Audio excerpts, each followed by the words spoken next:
신약성경 407페이지 요한계시록 9장 1절에서 6절까지의 말씀입니다. 우리 1절부터 6절까지 같이 읽겠습니다. 시작.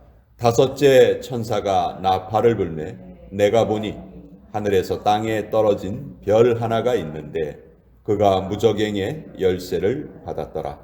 그가 무저갱을 여니 그 구멍에서 큰 화덕의 연기 같은 연기가 올라오매 해와 공기가 그 구멍의 연기로 말미암아 어두워지며 또 황충이 연기 가운데로부터 땅 위에 나오매 그들이 땅에 있는 전갈의 권세와 같은 권세를 받았더라. 그들에게 이르시되 땅에 풀이나 푸른 것이나 각종 수목은 해하지 말고 오직 이마에 하나님의 인침을 받지 아니한 사람들만 해하라 하시더라.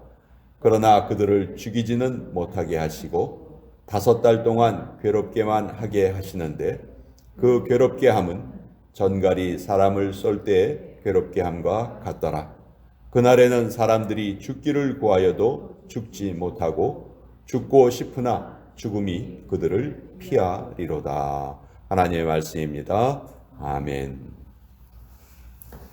자, 계시록은 앞으로 이 땅에 임할 하나님의 심판을 아주 자세하게 우리에게 알려주십니다. 7 인의 재앙, 그리고 7 나팔의 재앙, 7 대접의 재앙, 이렇게 7가지 재앙 시리즈가 3개나 적혀 있습니다. 오늘 우리가 읽은 부분은 7 나팔의 재앙 중에서 5번째 나팔의 재앙입니다. 1절에 보니까 다섯째 천사가 나팔을 불매 내가 보니 하늘에서 땅에 떨어진 별 하나가 있는데 그가 무저갱의 열쇠를 받았다. 자, 여기에 보면 땅에 떨어진 별이라는 표현이 나옵니다. 이 땅에 떨어진 별이 결국 이제 재앙을 이 땅에 임하게 하는데 과연 이 땅에 떨어진 별이 무엇인가? 거기에 대해서 좀 논란이 좀 있어요. 첫 번째 해석은 땅에 떨어진 별을 사탄으로 보는 겁니다. 타락한 천사. 그 사탄이 이제 무저갱의 열쇠를 받아서 사람들을 해친다. 이렇게 이제 해석하는 건데, 예수님께서도 사탄을 지칭하실 때 땅에 떨어진 것 이렇게 표현하신 적이 있었어요. 근데 사탄이 무저갱의 열쇠를 받았다? 여러분, 이 무저갱은 지옥과는 또 달라요. 악한 영들이 모여 있는 곳이에요. 일종의 흉악범 교도소? 그런 개념으로 아마 여러분이 이해하시면 조금 쉽게 이해하실 수 있을 것 같아요. 그런데 이 복음서에 보면 예수님이 거라사 지방에 가셨을 때 거기 귀신 들린 사람이 있었어요. 네가 누구냐? 그러니까 저는 군대 귀신입니다. 그렇게 말한 적이 있었죠. 그때 그 귀신이 예수님께 기도를 해요. 부탁을 해요. 제발 저에게 무저갱으로 들어가라는 말씀은 하지 말아 주십시오. 그래서 돼지떼에 들어가 가지고 돼지떼가 몰살 당하잖아요. 그때 보면 이 약한 영들이 무저갱에 들어가는 것을 두려워해요. 말 그대로 영어 성경에 보면 bottomless pit, bottom은 바닥이죠. bottomless니까 바닥이 없어요. 바닥이 없는 핏, 구덩이란 뜻이에요. 그러니까 그곳에 한번 들어가면 빠져나올 수도 없고 계속해서 고통을 받는 그런 곳이죠. 근데 흉악범의 대장에게 그 감옥의 열쇠를 주었다? 이건 좀 앞뒤가 안 맞아 보여요. 또 한 가지 해석은 이 땅에 떨어진 별을 하나님께서 보내신 천사로 해석하는 겁니다. 이 해석이 좀 더 신빙성이 있는 게 여러분 계시록 요한계시록 20장을 한번 보실래요? 요한계시록 20장 신약성경 420페이지인데요.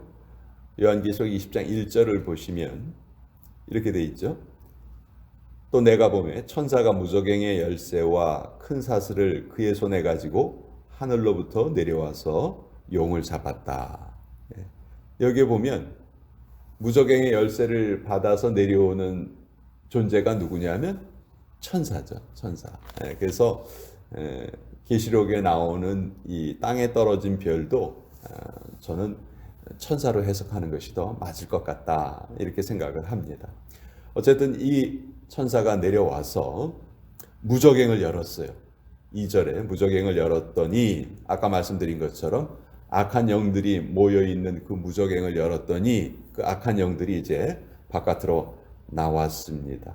근데 첫 번째 현상이 뭐냐 하면 큰 화덕에 연기 같은 연기가 올라와서 해와 공기가 그 구멍의 연기로 말미암아 어두워졌다. 여러분, 사방이 어두워졌다 생각해 보세요. 이 어두움은 사람들에게 묘한 두려움을 가져다 줘요. 대낮에는 밝아야죠. 그렇죠? 근데 대낮에 우리도 가끔 뭐 구름이 잔뜩 낀다거나 그러면 낮인데도 좀 땅이 어두워지는 경우가 있죠. 비가 오기 직전이라든지. 그럴 때요, 이상하게 한낮인데도 두려움을 사람들이 느끼게 돼요. 그런데 이런 현상이 계속 지속된다고 한번 생각을 해보십시오. 얼마나 사람들이 두려워하겠습니까? 그리고 그 가운데서 3절에 보면 황충이 나왔다.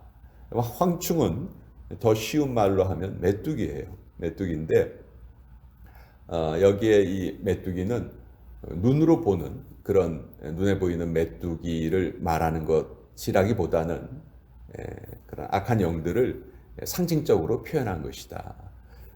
출애굽기에도 보면 애굽의 10가지 재앙을 하나님께서 내리실 때 그 가운데 메뚜기 재앙이 있었어요. 그 메뚜기가 모든 농작물을 다 먹어치우죠.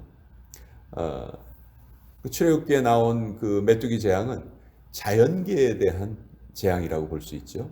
근데 이 계시록에 나오는 이 메뚜기 재앙은 조금 성격이 다릅니다. 4절에 보면 그들에게 이르시되 땅의 풀이나 푸른 것이나 각종 수목은 해하지 말아라. 출애굽기에서는 요것들만 해했는데 이제 계시록에 나오는 메뚜기의 재앙은 그 자연계에 대한 재앙이 아니고 오직 이마에 하나님의 인침을 받지 아니한 사람들만 해하라. 이제 누구에 대한 해함입니까? 사람들에 대한, 자연계에 대한 해침이 아니고 사람들을 해치는데 어떤 사람들을 해치느냐? 하나님의 인침을 받지 아니한 사람들. 인침이라는 것, 우리 성령님께서 우리에게 주시는 은총 가운데 인침의 은혜가 있죠. 도장을 찍어주시는 거예요. 눈에 보이지는 않지만 영적인 도장을 우리의 이마에 찍으시고 그것을 통해서 우리가 하나님의 소유물이다, 하나님을 섬기는 자들이다 라는 것을 성령께서 표시를 해주시는데, 예수님을 믿지 않는 자들은 아무리 이 인침의 표시를 받고 싶어도 받을 수가 없는 것이죠. 그래서 이 재앙은 결국 예수님을 받아들이지 않은 그런 사람들에 대한 하나님의 심판의 재앙이다.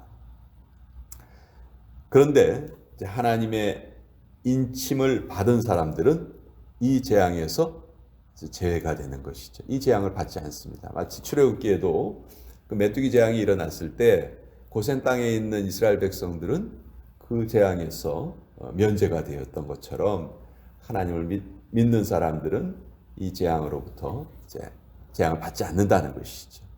근데 이 재앙이 5절에 보면 5달 동안 사람들을 괴롭힙니다. 그리고 얼마나 괴로운지 6절에 보면 그날에는 사람들이 죽기를 구합니다. 차라리 죽는 것이 낫겠다. 그러나 죽고 싶어도 죽지를 못해요. 자, 이런 표현을 보면 이 재앙의 목적을 알 수가 있습니다. 첫째, 이 재앙은 5달 동안이라는 하나님이 정하신 기한이 있어요. 그렇죠? 그러니까 하나님은 진노 중에도 늘 인자하심을 잃지 않으시는 분이다. 그리고 이 재앙이 아무리 악한 영들이 날뛰어도 하나님이 정하신 그 범위 안에 있다. 이건 정말 우리에게 큰 위안을 줘요. 우리가 살아가는 이 세상에도 많은 사건과 사고가 있고 지금도 또 코로나 때문에 얼마나 많은 고통을 당하고 있는지 몰라요. 그러나 그런 모든 것이 다 하나님의 장중에 있다. 결국 하나님은 우리를 사랑하시고 보호하시는 그 하나님의 그 사랑이 훨씬 더 크시다 하는 것을 이런 것을 통해서도 알 수가 있고, 왜 5달 동안만 고통을 당하게 하시는가?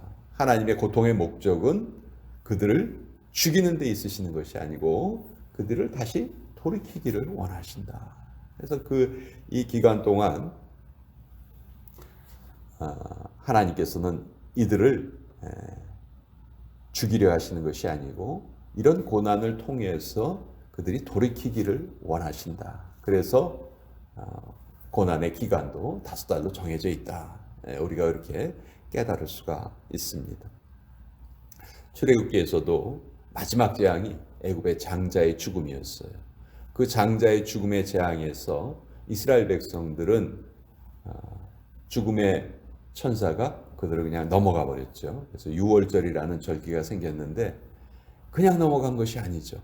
한 가지 조건이 있었어요. 뭡니까? 어린 양의 피를, 그렇죠? 문 임방과 설주에 발랐잖아요. 그 피를 봤을 때 죽음의 천사가 넘어갔죠. 마찬가지로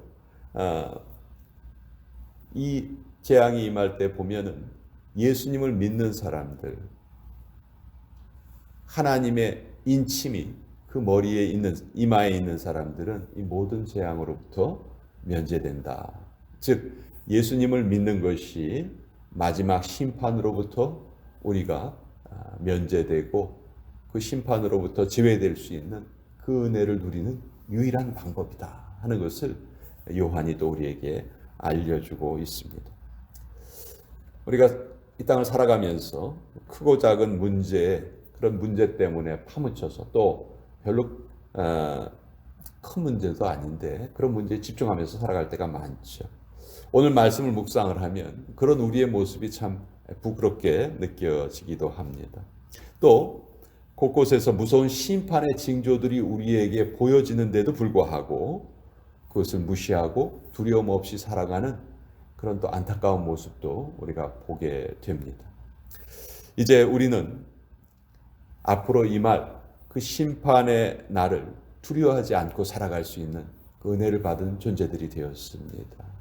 그렇기 때문에 어떠한 상황에서도 우리는 감사하면서 살 수 있는 것이고 어떠한 상황에서도 우리는 두려움에 파묻히지 않고 살아갈 수 있는 것이죠. 하나님의 은혜가, 예수님을 통한 하나님의 은혜가 오늘도 우리를 지키시고 또 우리의 삶을 이끌어 가실 것이다. 이런 심판의 메시지를 들을 때 세상 사람들은 싫어해요. 지네들만 산다는 거 아니야? 이렇게 오히려 마음이 더 굳어지는 그런 안타까운 모습을 보는데, 이런 때일수록 우리는 우리의 믿음을 더욱더 철저하게 붙들고 지켜야 되겠다. 그것이 성경을 통해서 하나님께서 우리에게 알려주시는 진리의 말씀이다 하는 것을 오늘 이 아침에 다시 한번 같이 나누어 보았습니다.